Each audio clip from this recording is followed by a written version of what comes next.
People don't care about what you know until they know how much you care. Right? That seems wise, but that is more than wise. It is true. It's true. We don't care about what people know until we know that they care about us. And I love the Gospel of John as John shares the good news about Jesus, specifically John chapter 4, as Jesus goes through Samaria, a place where he shouldn't necessarily have gone according to the culture of his day, but he's not a part of the culture. He's above the culture. In fact, the world is all his, and so he knows what he's doing. He goes through a place called Samaria, where apparently they were the enemies, right, of Jesus and his culture, the Jewish culture, and there's a long story there, but Jesus goes through there intentionally because he's going to meet a woman at the well, a Samaritan woman. And again, Jesus probably shouldn't have been not just in Samaria, but he should have been talking to a girl, but Jesus is Jesus. He's God, so he gets to do what is true and what is right, and so that's what he does. He doesn't care about what people think because he cares so much about people. He knows their needs, and so he meets this woman at the well, the longest dialogue that is shared with us through the Gospels, which is huge.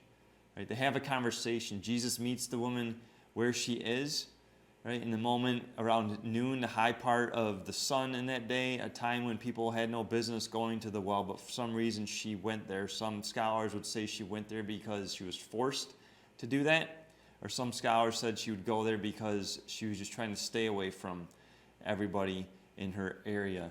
As Jesus has a conversation with her about the living water, what true water is, pointing to himself, right? He reveals who he is to her, and she realizes that as Jesus speaks to the truth of what she's been looking for in men, in marriage, that she's been looking for the living water in marriage. Right? But Jesus says, right, marriage isn't going to give you this. Men aren't going to give you this. God is the only one who can give you true meaning and true peace. And in the midst of that conversation, she finally asks Jesus a question because she cares. And she knows that he cares. And again, people don't care about what you know till they know how much you care. And so in the midst of that conversation, as she realizes he's the Savior, he's the Messiah, right, all of a sudden she talks to him about worship. Right? What is true worship? Where are we supposed to worship God? Right? I believe in God, but tell me about worshiping him. And then Jesus responds, true worshipers worship me in spirit and in truth. Right? The reality, the truth is that Jesus cares about you. He cares about you. He knows everything about you, not just the Samaritan woman. He knows everything about you. He knows all your brokenness, all your suffering, all your sin, all your rebellion. And he still loves you and he still cares for you. He is the one that we need to go to. I pray he is the one that you go to, that you talk with. She had a long conversation with Jesus.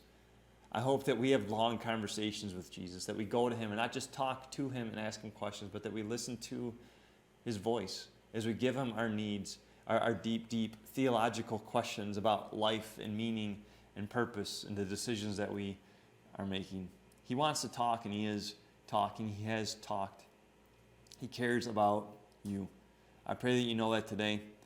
I pray that you share this today with others because Jesus does care, and I pray that the world knows that he cares through us. I pray that we care about others. And so be blessed, and we hope to see you around.